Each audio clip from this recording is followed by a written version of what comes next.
Hello everyone, welcome back. I'm Ruben Torrens, and on this video I'd like to talk about the confusion that exists on the taxation, on how we pay income tax, on the withdrawals that we make from our RRSP or from our RRIF account. There is a lot of confusion about it. I will try to clarify some of this confusion and show you how um, if you make these withdrawals, how you can save on taxes depending how you do it. And if I do a good job clarifying this situation, please give me a thumbs up. That will help me a lot, and let me know in the comments below. If I do a good job contributing to the confusion, well, let me know as well, so I learn for the future and try to be a lot clearer than this.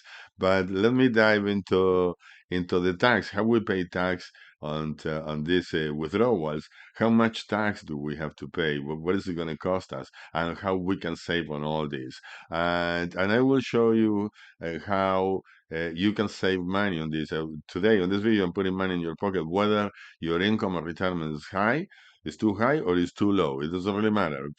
There's money for both. So make sure that you stick to the end of the video and give me your thumbs up. Hey, I'm putting money in your pocket. Okay, I'm not asking you for anything. So let's get into it. Let's see how much money your financial institution will withhold from your withdrawals, because they will withhold money and send it to CRA.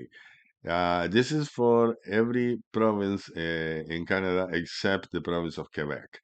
Uh, if you withdraw up to $5,000 in one single year, so then the financial institution will withhold 10% of that amount. So if you withdraw 5,000 bucks, they will withhold 500, give you 4,500, and send the 500 to CRA. So then at the end of the year, the final tax bill comes. It can be lower or it can be higher. It depends. Okay, it depends on how much your total income is. But if you withdraw more than 5,000 but less than 15,000, so then you will be paying at source 20% of that amount.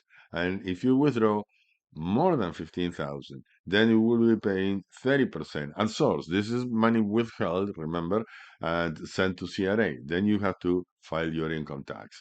And if you are in the province of Quebec, so when then the withholding tax rates are half than the rest of Canada. Instead of 10, 20, and 30%, they're 5, 10, and 15% for the same amounts. But in Quebec, you have another 15% for provincial tax. So this is the money that will be withheld from your RRSP withdrawals.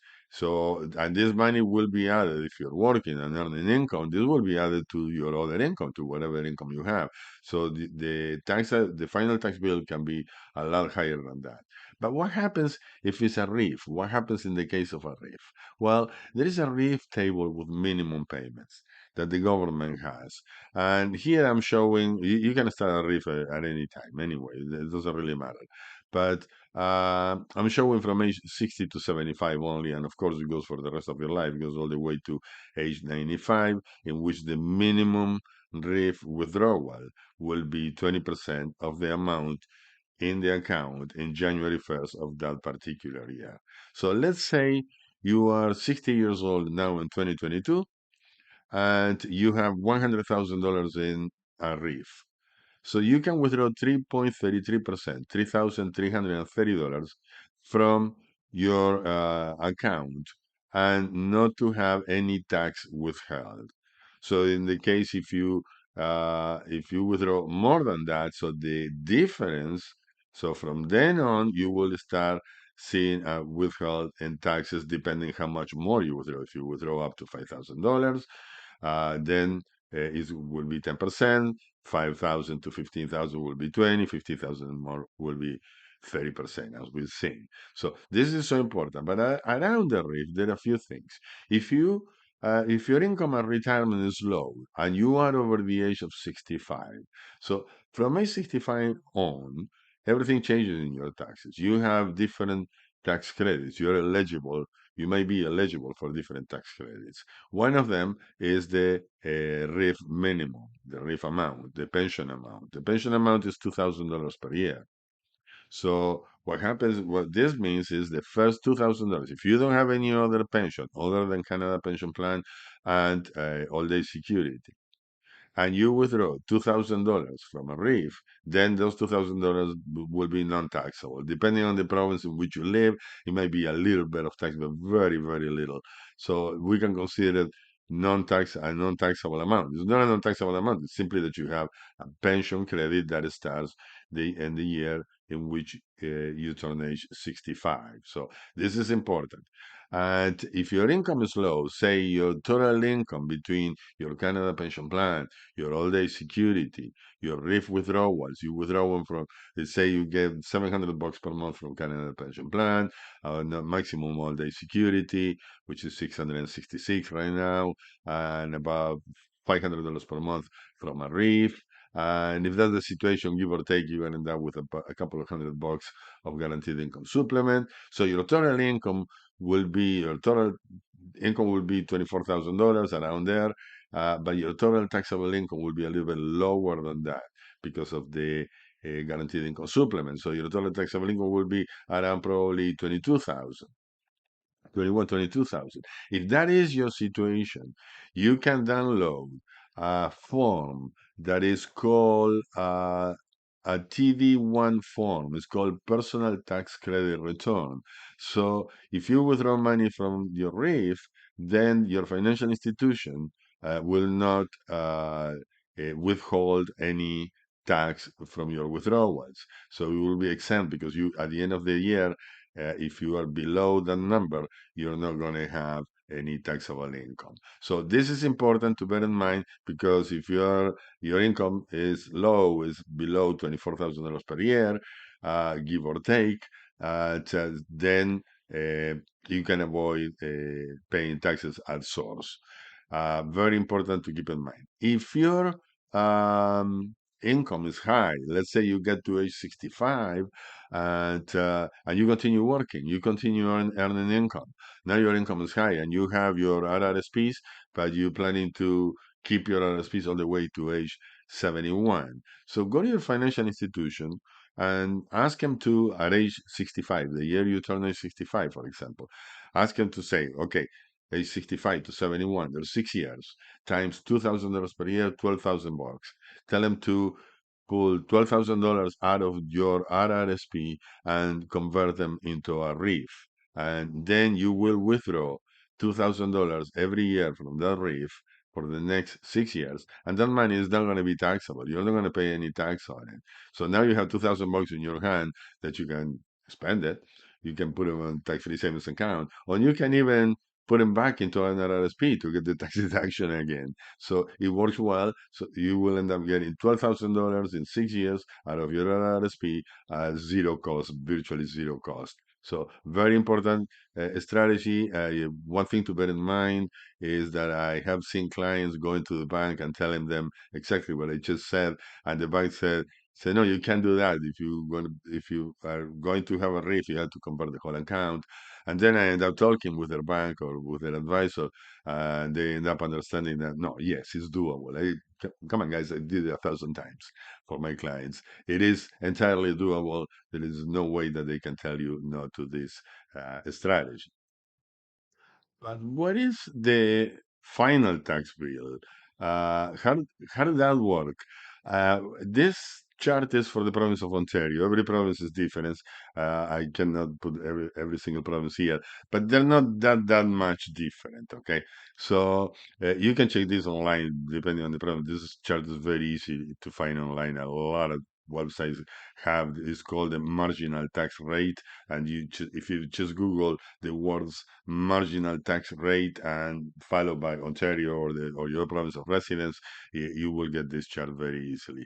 What does it say? Okay, well, if on the left side, on the brown column, it says the first $46,226.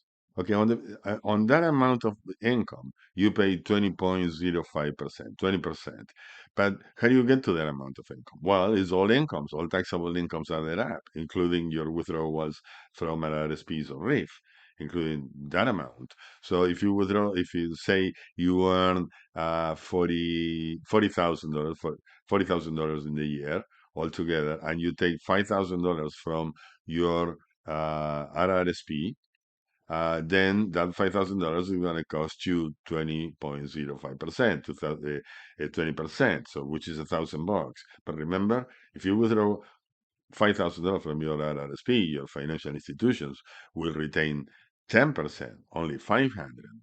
But at the end of the day, on the final tax bill, when you file your income tax, you will owe another 500 in this case to the government. So you're not going to like that. This is why it's so important to understand this, and this is why it's so important that your financial advisor understands this in order to advise you correctly. And as your income grows, as you earn more money, always on the brown side of the column, on the left side, and then as your income grows, the rate of tax will continue to grow until you get the top tax for Ontario, which is 53.5%. So this is how it works. The financial institution will retain a little bit of tax money up front. That might be too little, that might be too much, depending on your situation. But then at the end of the year, you will receive a tax slip exactly the same way your employer provides you with a T-form, T4 slip at the end of the year for you to file your income tax, in which says how much money you withdraw from this account and how much money you pay in tax to CRA. So then you take it to your account and file the income tax, and it follows this chart here. So this is how much money is going to end up costing you. Now, however, in gets back to the case of the $46,000 earning 40,000 and taking 5,000 from RRSP. So you're going to pay 20% on that $5,000. However, if you are 65 years old or over and you take the same $5,000 from a RRIF, then you will have a $2,000 pension credit. So the 20% will be applicable only on the $3,000 difference. So that changed completely. This is why it's so important to convert RRSP into a RRIF whenever you will withdraw money. So that portion of money converted into a RRIF. So it's very important. It's going to put money in your pocket. More about this on the next video on the different tax stages of retirement.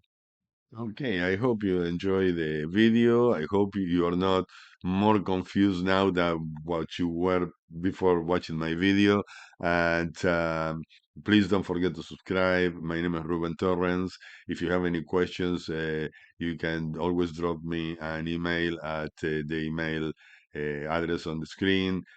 Simply say, I would like to have a 30-minute session, consultation session and not charge, whatever it comes to your mind, and I will respond with an option of meeting by phone, by a simple phone call, or a Zoom meeting. Zoom is always preferable because I can share my screen and show you documents that you may need. Uh, Other than that, thank you for watching, guys. Thank you for your time. I hope you enjoyed the video. Don't forget to subscribe, and I'll see you on the next video.